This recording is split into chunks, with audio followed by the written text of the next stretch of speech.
I'm at Eastern Creek at the Historic Racing, and they've also got HQs.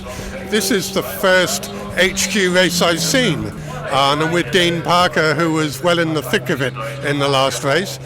Dean, can you start off and just talk about your racing with the HQs? Yeah, absolutely. So I started racing, this is my 10th year in HQs.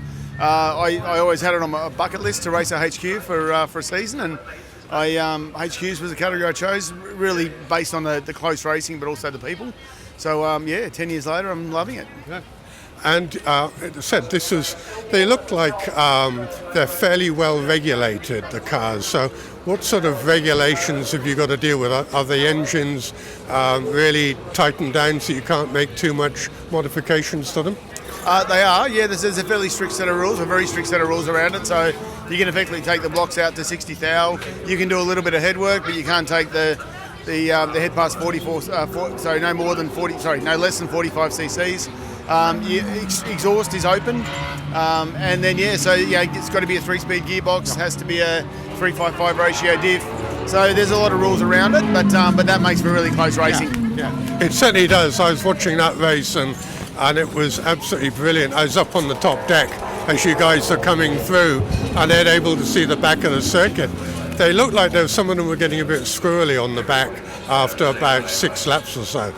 Yeah, absolutely, they are. I mean, it's they're a fun thing to drive. I mean, you've really got to push the, you set it tight. For a 50-year-old car, setup's important. If you go out there with lower pressure, you're going to obviously get, the tyres will come on at a certain point.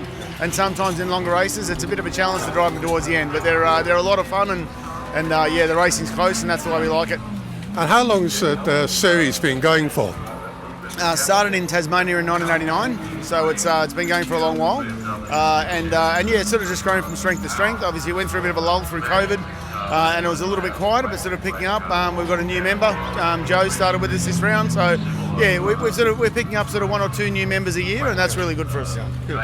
Because I know that I had a mate of mine who ran an HQ in Melbourne just for his daily car, and it was an old car then. So it's great to see them actually being used in a different way, but kept moving. Yeah, absolutely. I mean, the race category was created because they were cheap, and because you can get them everywhere. So it created the tagline "affordable excitement" because that's what it was. So it's very different now, though. Harder to get parts. Rare spares helps, obviously, but you don't want to go and buy new bumpers and new front aprons and all that stuff. So the cars are presented really, really well, and they race really well. There's a level of expectation amongst the drivers to make sure that our driving standards are high. And look, we do touch from time to time, but it's good, fair racing, and that's the way it should be. And is it a good way to get into racing as junior? Yeah, definitely. I mean, it's one of those things too where there's obviously different pathways if you want to get to supercars. It used to be you'd go through Formula Ford or Formula Vee, then Formula Ford, and then it was Toyota 86s, and then it was XLs. And the good thing about the HQs is it's such an even category. It's an even playing field, and we see them in races like today. We call them the kids, but they're all sort of 24, 26. They're jumping in these old cars, but the way they're driving them is just amazing. So it's definitely I think our youngest competitor is 20, and our oldest is in his late 60s. So it stretches from one end to the other. Which is different from the other categories here, because I've been interviewing guys here and in other meetings who are well into their 80s and still enjoying it, but you've got the younger demographic getting into motorsport this way. Yeah, absolutely, and I think what's great about it is that there's a lot of family involved. So I race with my son, and there's a father and 2 sons, and another father and son, another father and daughter.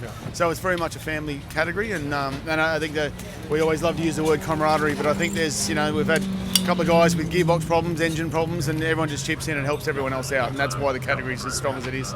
And how many races do you do a year? We do 5 races a year.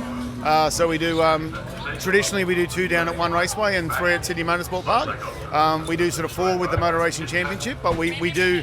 Last year and this year we've done the race with the HSRCA, the Sydney Classic, and all of our competitors love it. We love racing with these old cars, and great people, really, really good chats, and we love coming to these events. And if somebody wants to find out more about the organisation and the race meetings, where would they go? I mean, you can give me a call, Darren Parker. I mean, I'm happy to. My number's on the HQ Racing New South Wales website. We'd love to chat. But HQ Racing New South Wales. Find us on Facebook or on the website and give us a call. We'd be happy to chat to you and come out and talk to us. Excellent, thank you. Thanks for your time. And no doubt I'll catch up with you at one of your meetings and have a chat to a few more of the drivers. Absolutely. No, that would be great. Look forward to it. Thanks, Stephen. Thanks, Darren. Cheers.